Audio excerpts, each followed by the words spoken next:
What's up, guys? It's Hayden. Hey, and I'm Emma. Welcome back to our channel.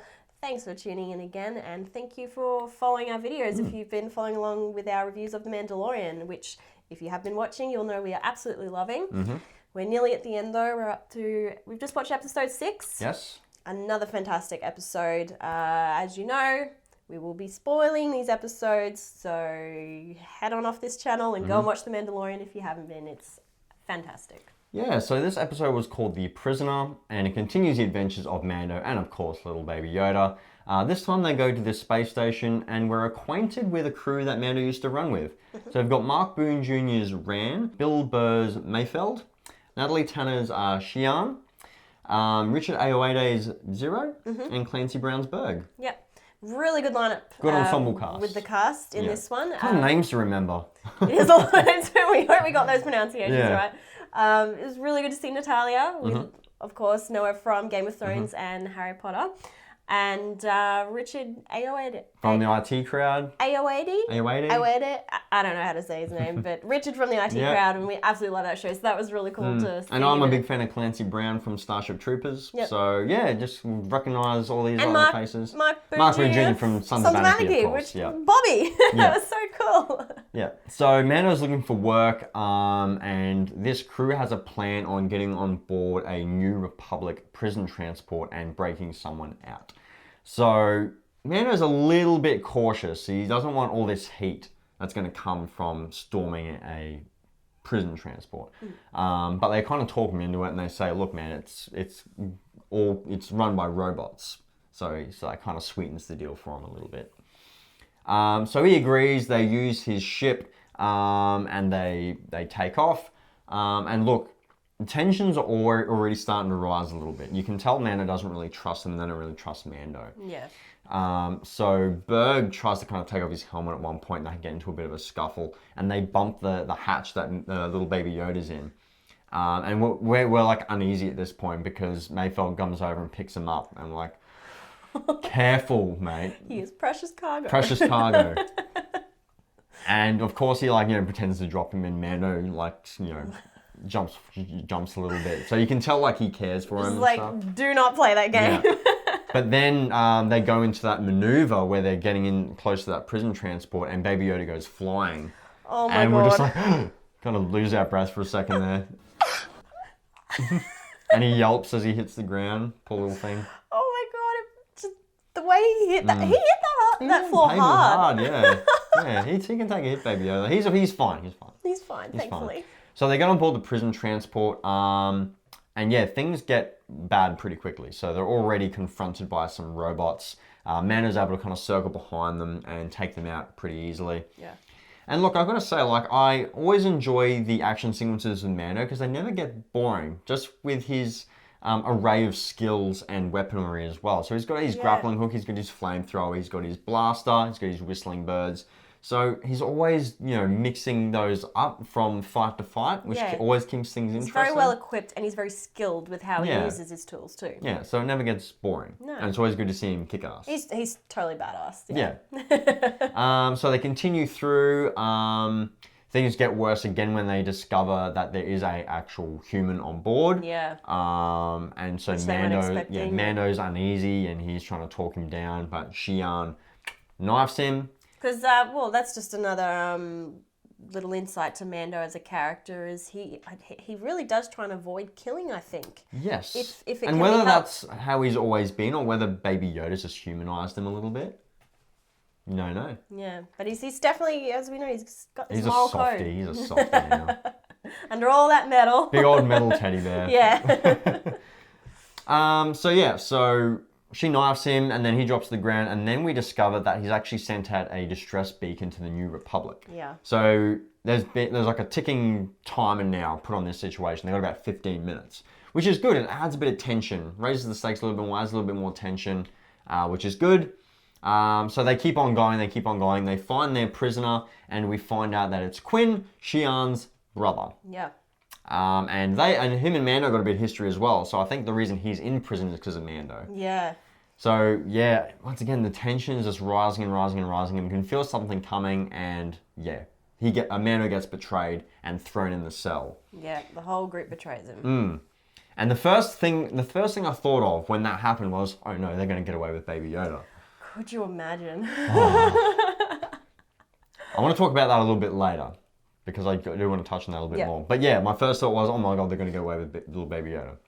But Mando's resourceful. He's able to get out. So he actually gets a droid, snaps his arm off through the bars. Yeah. And is able to kind of work his way out. Does this really cool maneuver. And actually the Mandalorians are known, from what we've learned, that they are quite skilled. They're the best hunters out there. So They got a reputation. they've got these tricks up their sleeves. Absolutely. To get out of anything, yeah. Yeah. And boy, did they mess with the wrong Mandalorian.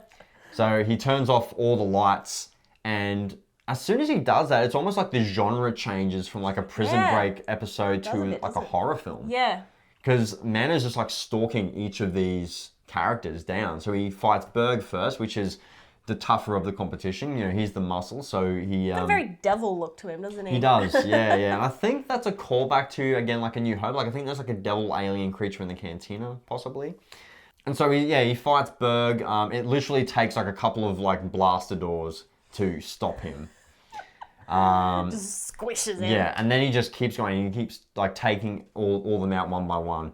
And Mayfeld's one was really cool as well because there was like these flickering lights, the strobing lights, and Mando would just like appear and disappear.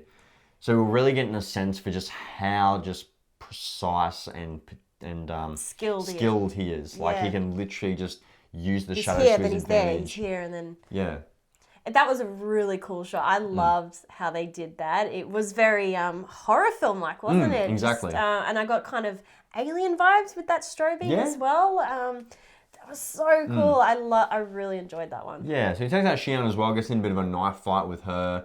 So again, like all these fights are different. Like Berg's is kind of like a close combat, fisticuffs wrestling match. Mando tries to use all of his weapons to his advantage and none of them work. And he's literally got to kind of outsmart him. But then with Xi'an, it's like a knife fight. Yep. So we get that little exchange, which is kind of cool. And then Mayfeld, his is kind of more of like a stealthy assassin kind of thing. Yep. So again, just all these action sequences is keeping everything fresh and different and not kind of rehashing the same old thing over and over again, which is good. So he takes them all out and then he gets to Quinn. And Quinn plays on his code and is like, look, it's your job to take me in, so you've got to take me in. Yeah. And he does. So he gets on the ship and he goes back to the space station, hands Quinn over to Ran. Rand's like, where are the others? And he's like, no questions asked, right? It's kind of like the outlaw code, there's no questions asked. So he's like, yep, okay, here's your money. And Mando takes off. But then Ran double crosses him and is like, kill him. So then we see this gunship kind of rise up and we think, shit, Mando's a goner. But no, then we see the X-Wings come out of hyperspace. It's the New Republic because Mando placed the beacon on Quinn. Yeah. So he's out. He's always one step ahead. He's always one step ahead, Mando. Always thinking. And so these X-Wings come out of hyperspace. I'm like, yes! X-Wings! Let's go, son! It was pretty cool to see them. And then, all the X-Wing pilots were the directors of the different episodes. So we had Dave Filoni, Rick Famuyiwa, and Deborah Chow. All the pilots. So, cool nice little cameos. I mean, if you're working on the show, why not cameo yourself? Exactly. So they take out the gunship and just start peppering this space station with laser fire. And Mando is able to get away safely, ready to fight another day. But touching on the Baby Yoda thing, I actually wouldn't have minded if the episode ended with the Outlaws getting away with Baby Yoda. And Mando's stuck in the cell and they got away with Baby Yoda, because that just would have taken those stakes up a little higher. Stepped it up a little bit more. We would have been left on this cliffhanger going, oh my God, what's going to happen? But no, they didn't go that way, and that's fine. But just a little thought I had. I thought, I wouldn't mind if it went that way. Yeah, I think that could have worked as an ending as well. But yeah, what are we going to get from the next episode?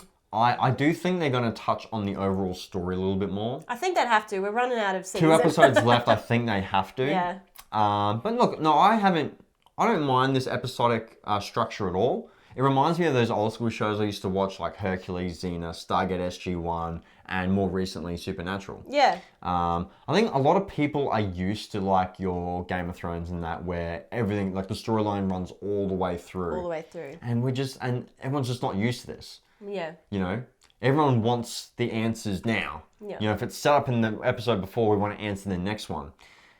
And I think we just gotta have a bit of patience with it. Let's just enjoy it. Yeah. Like, this is quality Star Wars. Let's just enjoy this week-to-week adventure. Like, I don't mind the episodic structure. At first, I was a little bit thrown off. I did say in one of our reviews that it felt like a filler, and I think the last 3 now have probably been filler-like episodes. But I've gotten used to it now, and I actually don't mind it. I don't think they're filler though, because they, even if it's still on like a small scale, they're still adding bits to, like they're still world building and adding more to Mando's backstory or introducing characters. Like I think all these characters are going to be coming back later on. Yeah. I think we're really just like getting all these ingredients now, and then I think it's season 1. It's a brand new show. We're still learning a lot about our hero character as well as the world he's in and the people that's around him. So, yeah, I guess that's going to come into play later. Yeah. It's fine. It makes sense, and but I do think they need to touch back on the main storyline soon, because with 2 episodes left, what are they going to do? I think they will. Yeah. But no, another great episode. I really like how they keep referencing different genres and styles. So we've had Western, we've had Samurai, now we've had like a prison break / horror film. So I really like how they keep kind of, referencing all of these. I think the Western thing kind of has been flowing through most of the episodes, so I think that is a very big theme that is running, not just in visual and storyline, but the music. The music is very Western-y, which is cool. Yeah. And I mean, look, all the things that we love about The Mandalorian just continues through on this episode. So the look, the score, the production design, again, is just top-notch. They just haven't really put a foot wrong. The quality has been steady all the way through, even though I think we like a few episodes more than others. That quality is kind of staying consistent. Yeah. So that's really good. And a really good lineup of cast in every episode. I can't fault any of the acting either. Acting's top notch. And Baby Yoda just gets cuter and cuter. So yes. That's also I like when he's like trying to use the Force in this one, and we're like, oh, you're gonna use the Force again? And no, Mando like shoots the droid in the back. He's like, oh, help. Yeah. And then he's like, I love it when he's like waddling around the ship and he's playing hide and seek with Zero, the droid. Yes, that was so funny. God. So too cute. And I love that it's become a little thing between Mando and Yoda with the little ball. on the it touches gear on stick. that again, yeah. Yeah, it's just so wholesome. So wholesome. So we love this episode, but what did you guys think? Let us know in the comments below. Subscribe to our channel for more, because as you know, we're going to be reviewing all the episodes of The Mandalorian one by one. And we've also got Rise of Skywalker coming up, so stay tuned for our review of that, which means, press the bell for the notifications if you want to be kept up to date. Can't wait for that one. Can't wait for that one.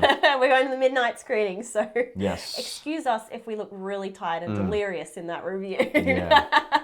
It'll be like 3 or 4 in the morning possibly when we film it. Who knows how it's going to go. So stay tuned, guys. More Star Wars coming, but that's it for us. Thank you guys so much for watching. We'll catch you guys next time.